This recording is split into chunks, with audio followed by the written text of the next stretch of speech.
Time చూసి ఇవాళ ఇప్పుడు ఈ టైంకి ఎంత అయి ఉండొచ్చు అంటే భోజనాలు చేసే టైం అయ్యి ఉండొచ్చు. లాస్ట్ టైం నాగార్జున గారు మాటలు అనుకోకుండా 11:30 బ్రేక్ ఇద్దామా అన్నప్పుడు వెంటనే బయటకు చూసి ఓహో షాడో ఎక్కడ ఉందంటే 11:30 ఏంటంటే ఖచ్చితంగా లంచ్ టైం అయ్యేటప్పుడు ఇంకొంచెం ముందు జరుగుతుంది కాబట్టి అప్రాక్సిమేట్లీ ఆ టైం కన్నా లంచ్ టైం అని మనం అనుకోవచ్చు నేను చెప్తుండేవాడిని. ఇలా ఇంట్లో ఎవరెవరికో ఏదైనా ప్రాబ్లమ్స్ ఉన్నాయి, ఈగో ప్రాబ్లమ్స్ ఉన్నాయి, ఇష్యూస్ ఉన్నాయి, నేను దగ్గర కూర్చొని మాట ఓదరుస్తుండేవాడిని. ఇలాగ పలు రకాల యాక్టివిటీ నేనంటే ఉదాహరణ కొన్ని చెప్తున్నా ఊరికే చెప్తాను. ఇలాగా డేటు ఇవాళ ఇవాళ ఏం డేట్ అయి ఉంటుంది అంటే ఓహో మనం వచ్చి మనం బేసిక్లీ ఇన్ని ఎలిమినేషన్స్ అయ్యాయి, ఇన్ని ఉండవు, అసలు ఉండదు, టైం ఉండదు, డేట్లు ఏం తెలియదు. ఓకే, టైంలో డేట్లు ఏం తెలియదు. సో వచ్చి ఎన్నాళ్ళైంది, ఇన్నాళ్ళైంది, ఓకే నేను ఎలిమినేషన్స్ అయ్యాయి, పలానా వాళ్ళు ఎలిమినేట్ అయిపోయారు. తర్వాత మనం ఆ టాస్క్ మొదలుపెట్టి 3వ రోజు అవుతుంది కాబట్టి ఇవాళ 6 వెళ్ళారు, 42 + 3 45 రోజు ఇవాళ అని లెక్కలేసుకో 45 రోజు ఇవాళ అంటే మన డేట్ ఆ రోజు ఆ డేట్ కాబట్టి ఇవాళ 45 రోజు. ఇవాళ దీపావళి అయి ఉంటుంది. ఫస్ట్ 1 వీక్ 10 డేస్ బాగానే ఉంటుందండి. మీకు ఏమైపోతుంది 15 రోజులు దాటిన తర్వాత తెలియదు ఇంకా. But I was very conscious, I was extreme అంటే దాని ఏమంటారు పంచేంద్రియాలని చాలా యాక్టివ్గా పెట్టుకుని చాలా ఫోకస్డ్గా చాలా అలర్ట్గా అటెంటివ్గా ఉండేవాడిని. అండ్ ఇంకోటి కొన్ని గమ్మతులు ఉంటాయి, కొన్ని అనౌన్స్మెంట్స్ భలే వస్తాయి బిగ్ బాస్ దగ్గర నుంచి. నేను చాలా తీక్షణంగా చదివేవాడిని. ఏంటంటే ఒకసారి కంటెస్టెంట్స్ ఎవరో బయట పడుకోవాల్సిన ఇది పడింది అనమాట. పడినప్పుడు వాన పడుతుంది అందరూ బెడ్రూమ్లోకి వచ్చారు, తలుపులను వేస్తాం. కానీ అప్పుడు పనిష్మెంట్లో ఉన్న వాళ్ళు బయట పడుకోవాలి అనుకున్నప్పుడు ఒక డౌట్ వచ్చింది, ఏంటి వర్షం పడుతుంది కదా మరి వీళ్ళు లోపల ఉండొచ్చా బయటకు వెళ్ళిపోవాలా, అందరూ డౌట్, ఏం చేయాలో తెలియదు. సరే ఏం చేద్దామని బిగ్ బాస్ని అడుగుదాం. పాపం 3 ఉన్నారు, వాన పడుతుంది, దోమలు పైగా బాగా అప్పుడు ఆ టైంకి దోమలు ఉన్నాయి, ఓపెన్ ప్లేస్ కదా, ఎలాగా అనుకుంటే ఇన్స్ట్రక్షన్ వచ్చింది, పనిష్మెంట్ ఇచ్చిన వాళ్ళు 3 బెడ్రూమ్లో పడుకోవడానికి వీల్లేదు అనేటప్పటికి ఇంకా బిగ్ బాస్ చెప్పిన తర్వాత ఏమవుతుంది, అందరూ పట్టుకుని పరుపులు ఏవో ప్రొవైడ్ చేశారు. పాపం పరుపులు బయలుదేరుతున్నారు. నేను మళ్ళీ కాగితం చూశాను, అరే ఆగండి ఏంటి బిగ్ బాస్ చెప్పింది ఏంటి, అదే పనిష్మెంట్లో ఉన్న వాళ్ళందరూ బెడ్రూమ్లో పడుకోవడానికి వీల్లేదు. ఆయన బెడ్రూమ్లో పడుకోవద్దన్నాడు కానీ హాల్లో పడుకోవద్దని లేదుగా, పడుకోవచ్చు, బెడ్రూమ్లో పడుకోవద్దన్నాడు అంతే. ఇవి చిన్నవండి, అంటే నేను నా తెలివితేటలు చెప్పడం గురించి చెప్పట్లా, చిన్న common sense. These are things which will test your brain. అంటే ఇవన్నీ నార్మల్గా అయితే టక్కన గుర్తురాదు, నాకైతే గుర్తొచ్చింది కాబట్టి చెప్తున్నా. సో ఇట్లాంటివన్నీ బిగ్ బాస్ అయ్యి తూచి అక్షరం ఒలిచి నోట్లో పెట్టేటప్పుడు మనం కొన్ని అర్థం చేసుకోవాలి. ఇలా మన మెదడుకి మనం పదును పెట్టగలిగే ఆలోచించగలిగితే బాగున్నవి చాలా కనిపిస్తాయండి. So if you ask me definitely it's good experience. అట్లాగే స్నేహితుల్ని శత్రువుల్ని కూడా తయారు చేస్తాయా? అదే మళ్ళీ కొత్త స్నేహితులు డెఫినెట్లీ వస్తారు, ఎందుకు రారండి? ఏమంటే 20 మంది మనుషులు 50 రోజుల పాటు ఒకటే ప్లేస్లో పడుంటే స్నేహితులు ఎందుకు అవ్వరు, శత్రులు ఎందుకు అవ్వరు? ఎవరు అట్లా మంచి క్లోజ్? నేను ఈ అనుభవం విషయం చెప్తా. ఈ సీజన్ జరిగిన కొత్తల్లో 1 month 2 months 3 months 4 months ఎక్కువ కలుస్తుంటారు, ఎక్కువ మాట్లాడుకుంటూ ఉంటారు. టైం గడుస్తున్న కొద్దీ ఇవి తగ్గిపోతుంటాయి. ఇంకోటి కూడా జరుగుతుంది, ఈ హౌస్లో ఉన్న వాళ్ళలోనే ఎవరైతే ఎక్కువ కొట్టుకున్నారో బయటకు వచ్చిన తర్వాత కొంతకాలం మళ్ళీ కలిసిపోతుంటారు. This is just as simple as life, as good as life. లైఫ్లో కూడా జరిగేది అదే కదండి. మనం ఎప్పుడో ఎవరితోనో 10 ఏళ్ళతో గొడవపడి ఉంటాం. ఆ టైంలో కూడా మనం చాలా క్లోజ్ ఫ్రెండ్గా ఉంటాడు.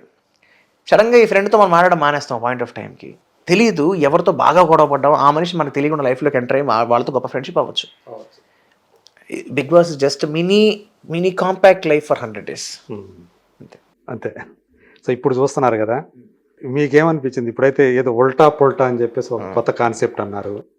కొంతమంది నెల తర్వాత 2 నెలల తర్వాత కూడా అందులో హౌస్లోకి వెళ్ళారు వైల్డ్ కార్డు తోటి.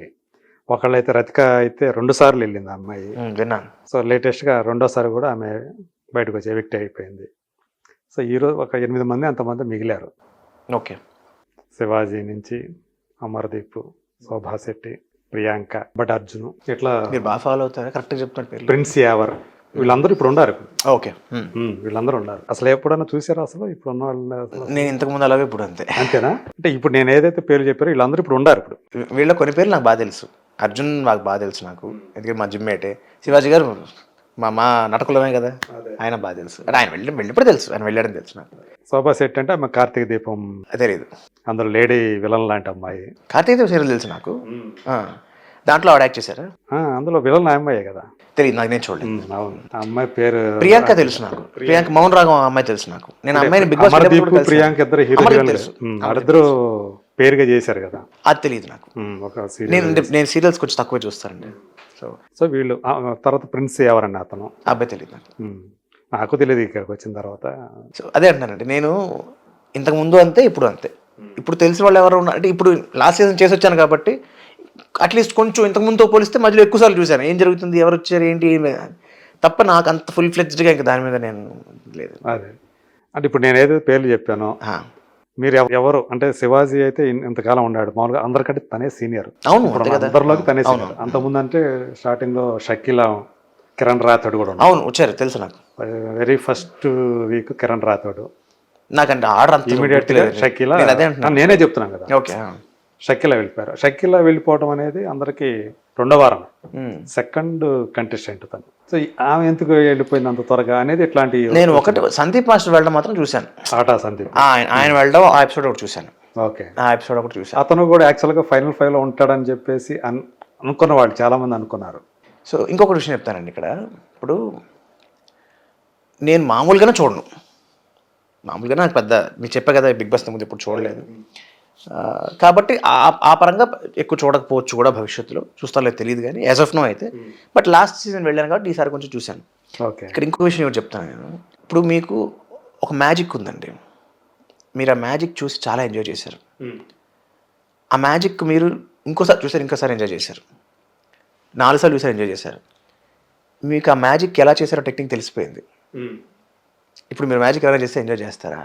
ఓకే, తెలిసిన తర్వాత అంతే కదా. నేను కూడా అంతే కదా, హౌస్లోకి వెళ్ళి వచ్చిన వాడండి. ఇప్పుడు శివాజీ చూసుకుంటే తను ఫిజికల్ యాక్టివిటీస్ లో ఎక్కువగా పార్టిసిపేట్ చేయడు. ఆయన కేవలం ఏంటంటే ఒక ప్రేక్షకుడిలాగా చూస్తున్నట్టు కనిపిస్తుంటాడు, మిగతా వాళ్ళు ఆడుతుంటే అతను చూస్తున్నాడు అన్నట్టు అనిపిస్తుంది. ఓకే, బట్ అట్లా కూడా గేమ్ ఆడొచ్చా అని చెప్పేసి మనకు కూడా తెలియదు. అంటే నేను కూడా రెగ్యులర్ గా చూసే బిగ్ బాస్ అండి, ఎనీథింగ్ ఏదైనా పాసిబుల్. అంటే అగే చెప్తున్నాను కదండి, ఏది మనకి ఎందుకు ఇంట్రెస్టింగ్ అనిపిస్తుంది అనేది there are so many factors. అది ఎడిట్ చేసే వాళ్ళకి అయి ఉండొచ్చు, డైరెక్ట్ చేసే వాళ్ళకి అయి ఉండొచ్చు, కాన్సెప్ట్ ఉండే వాళ్ళకి అయి ఉండొచ్చు, లేదా ఇప్పుడు ఒక షో అండి అది end of the day.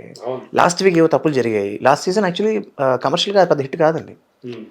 Big Boss 6 is not a great hit అంటే as per the numbers what I know. So TRP పరంగా నెంబర్స్ అన్న ఉద్దేశం ఉంది, టీఆర్పీ. మరి ఒకసారి ఒక సీజన్ డల్ అయినప్పుడు కరెక్షన్స్ చేసుకోరా next time.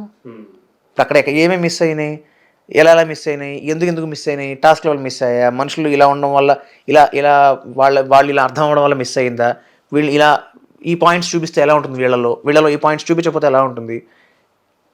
There are decisions to be taken there. So దాన్ని బట్టి వాళ్ళు డెసిషన్స్ తీసుకుంటారు. అంతెందుకండి, గేమ్స్ డిజైన్ దేని దగ్గర నుంచి, బిగ్ బాస్ మాట్లాడడం దగ్గర నుంచి అన్నీ మారుతాయి, ఇన్స్ట్రక్షన్స్ దగ్గర నుంచి. Anybody is to become better కదా, ఎవరిదైనా అదేగా చేయాల్సింది. సో అందులో భాగంగా కొన్ని మార్పులు జరుగుండొచ్చు. సో కాబట్టి again end of the day అదే చెప్తున్నా, వి నో ది ఎసెన్స్. మీకు పిండి తెలుసు, దాంతో మీరు రొట్టె చేస్తారా, ఇంకోటి చేస్తారా, చపాతీ చేస్తారా, ఇంకోటి చేస్తారా, మీ ఇష్టం. అంటే ఇక్కడ నిజంగానే ఒకటి ఉంది, జనాలు ఎవరైతే ఓటింగ్లో పార్టిసిపేట్ చేస్తారో ఆ ఓటింగ్స్ మీదనే డిపెండ్ అయ్యి ఇదంతా బయట పంపిస్తుంటారా వీళ్ళని, కంటెస్టెంట్ని, లేకపోతే వాళ్ళు అనుకున్న వాళ్ళని వీళ్ళని ఇంకా పంపించేస్తేనే బెటర్ అని చెప్పేసి ఇక్కడ టెక్నికల్ టీంలో లేను కానీ అండి, కొన్ని అయితే ఉంటాయి. ఇప్పుడు కొన్ని ఫర్ ఎగ్జాంపుల్ ఒక మనిషికి ఓట్లు బాగా పడి ఉండొచ్చు, but there are certain norms and principles of somebody. ఒక మనిషి ఫర్ ఎగ్జాంపుల్ ఒక అబ్బాయో ఒక అమ్మాయో ఎవరన్నా కూడా ఓట్లు పడుతున్నప్పటికీ కూడా కొన్ని they are not fitting the show. Okay, ఇతని ఆర్ ఈ అమ్మాయి వీళ్ళ తాలూకు బిహేవియర్ కానీ, వాళ్ళ తాలూకు బాడీ లాంగ్వేజ్ కానీ, వాళ్ళ తాలూకు బట్టలు వేసుకోవడం కానీ, వాళ్ళ ఏదైనా if it is not too much of not fitting the show అనే ఫీలింగ్ వస్తే they may take a call. So not everything may depend on votes. Simple కదండి. ఇప్పుడు మీరు ఒక్కసారి things from makers perspective, votings పెట్టారు అంటే ఎందుకు, టీఆర్పీ కోసం అని, అంతే కదండి. వాళ్ళు జనాలు జడ్జ్ చేయాలి కాబట్టి చేయాలి. చేసినప్పటికీ కూడా కొన్ని సందర్భాలు అలా జరగచ్చు కదా. సో అలాగని 100% ఇదే 100% అదే నేను చెప్పలేను, because I'm not there in the team. నేను ఇన్సైడ్ ఎక్స్పీరియన్స్ నేను చెప్పగలను. మీరు ఇప్పుడు అంటే అంత ఎర్లీగా కూడా యాక్చువల్ చెప్పాలంటే ఒక 3 నెలలు ఉండారు కదా, 2.5 months ఉన్నారు కదా. సో అంతకాలం మీరు ఉన్నారు, మీరు సడన్ గా వచ్చేసారు. వచ్చినప్పుడు మీకు అనిపించుంటుంది ఏంటి నేను బయటకు వచ్చేసి. ఖచ్చితంగా అనిపించింది, డెఫినెట్గా అనిపించింది. వాటికి కావాల్సిన కారణాలు కూడా నేను తెలుసుకున్నాను, లెక్కలు వేసుకున్నాను, ఏమైంది అని తెలుసుకున్నాను. Hmm. సో ఇక్కడ ఏంటంటే వేసుకున్న తర్వాత మీరు సాటిస్ఫై అయ్యారా? ఓకే, ఆబ్వియస్లీ అవ్వలేదు, డెఫినెట్గా అవ్వలేదు. బికాస్ ఇప్పుడు ప్రతి మనిషికి ఒక దీని ఏమంటారు, ఒక జడ్జ్మెంట్ ఉంటుంది.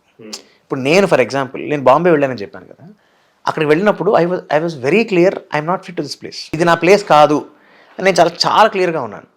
బిగ్ బాస్ హౌస్లో నేను ఎలిమినేట్ అయిన వీక్ నాకు ఆ ఫీలింగ్ లేదు, ఆ వీక్ లేదు, అంత ముందర కూడా లేదు.